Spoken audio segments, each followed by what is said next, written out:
Creating an image carousel. This is really nice.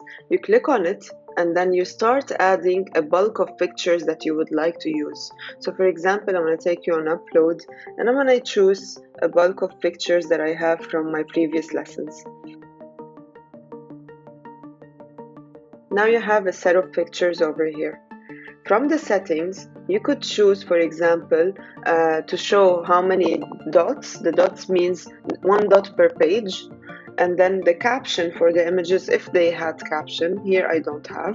You would ask for it to auto start. I always choose this option so that they start moving all by themselves. And the transition speed, if it's very fast, you don't want it to be like that. Make sure it's medium or slow. That's the best option to choose. And then insert. Now you can resize it however you want. And now publish your website. When you publish it, you would see that you will get this menu. This means that this is the website with the carousel, and this is how it will look like after that. When you are publishing a website, you will get this menu.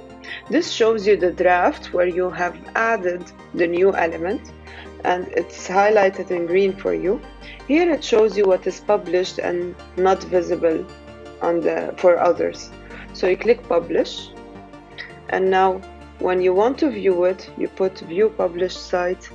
The carousel is starting already there, and it's automatic. You could always click and navigate more.